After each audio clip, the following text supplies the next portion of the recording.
St. Augustine, Florida, the oldest city in America. Each day, thousands of tourists walk these streets and view a number of historical sites and monuments. But what happens when day turns into night? Several people have claimed that the city is haunted by former residents. We went down to investigate and talk to people about paranormal activity going on in St. Augustine. We first tagged along with Andy Nance and the Ghost Tours of St. Augustine. He took us to the Huguenot Cemetery at the corner of Orange and Castillo Drive and told us about some strange occurrences at that site with some of his tours.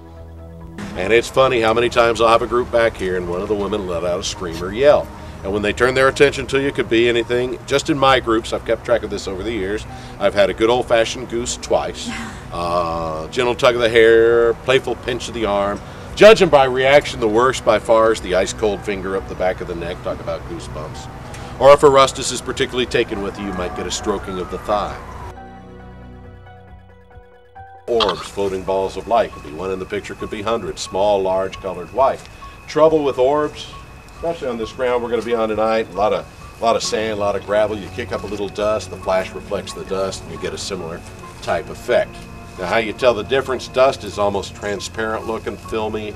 It's not very defined circle. You get a good, solid, bright orb, you can tell the difference.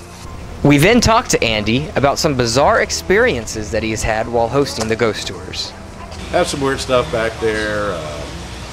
Saw an illuminated object over at one of the cemeteries. See some weird stuff. Last cemetery we were at, Tolomato, had a lot of experiences there. Not that you could say I saw a ghost, but weird stuff going on. People getting touched. You see them getting touched, seeing their clothes get moved around. The chain link fence around it, all of a sudden it'll start shaking violently. And one night we were there for 10 minutes. The thing shook the whole time we were there, you know. So it's always fun when you have something happen. It's a rare night that it does. You know, it doesn't happen quite all the time, but when it does, it's fun. Oh yeah, I believe in ghosts. I don't go overboard with it. I'm not out every weekend doing hunts or anything, but you know, it's fun. The next place we visited was the St. Francis Inn. This place was built in 1791 and is rumored to be the most haunted site in the city. I have had a couple experiences actually right here in the dining room when I used to be the night shift innkeeper. I was washing dishes over that way in the kitchen, and when I looked down this way I could feel like somebody was watching me, and I saw a gentleman sitting right at this table here with his arms crossed and looked at me, and I looked at him, and he disappeared, and he was dressed in red, so I'm guessing he might have been a Spanish soldier, so I'm not sure, but the soldier and Miss Lily are the two spirits that haunt the St. Francis Inn the most. The soldier was the nephew of the owner of the house, supposedly. No, we don't have anything actually documented for sure, but we've had a lot of investigators come in, and this is what they've discovered, and that Miss Lily was a servant girl here at the house, and they had a forbidden romance. She ended up getting pregnant, and it was a no taboo thing, so they shipped her away, and he was so devastated that the soldier killed himself here, and supposedly she found out about it, and then she came back and killed herself as well. The rumors are that they're up on the 3rd floor, and we have up there is called Lily's room. That's where they supposedly rendezvoused. So we're not really sure if that's just where they rendezvoused or maybe that's where they died as well.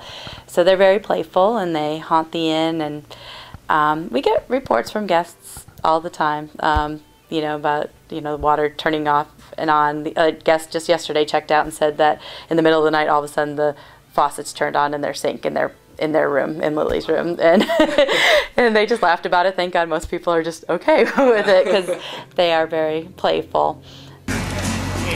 However, not everybody in St. Augustine subscribes to the belief that the city is haunted. We walked around with Billy Triai of the Department of Heritage and Tourism, and he didn't seem to believe the rumors. It's a wonderful tourism draw. I haven't experienced any apparitions whatsoever living here. Of course, we always, back when we were young, we'd go into the graveyards and swear we could see things. Naturally, we never could. But we have had quite a few people say, oh, I've seen this, I've seen that. They've caught in photos of orbs on their camera, which dust can usually show us orbs on a camera too. But as far as I know, I have never seen anything. There are some people that swear that the cemeteries are haunted, the old jail's haunted, the Spanish military hospital, the Castillo. But I have and unfortunately I did not catch ghost hunters doing the lighthouse and such, so I'm not sure what their outcome was on that. But I have never seen a ghost here, no. Our next stop was the oldest house in America. It was built in 1565 and is another site that people claim to be haunted. We have no record that we can cite of any paranormal activity here at the oldest house. And inasmuch as I firmly have no such record in any of my experience, I'd say St. Augustine isn't really haunted, except by the wishful thinking of a lot of people. Our final stop was the Castillo de San Marcos. This castle has been the location of countless battles since 1695. After catching up with park guide Amy Cassidy, she explained her thoughts about it. Oh, you've been talking to the ghost hunters. I've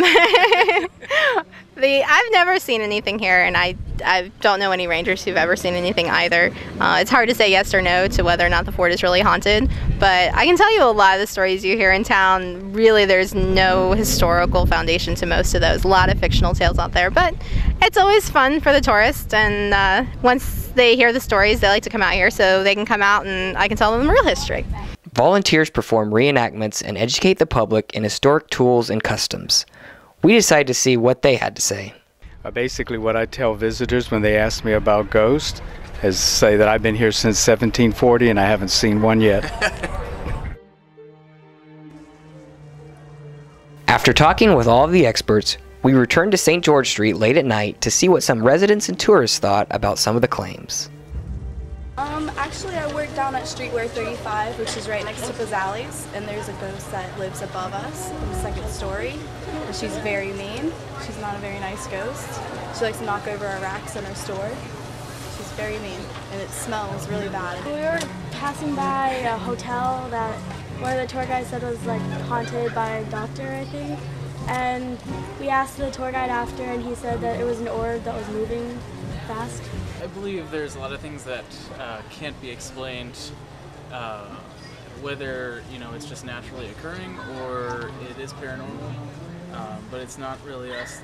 We don't really have the tools to prove them or disprove them. I don't know. I come from a very scientific background. I went to medical school, and it is just not part of my belief.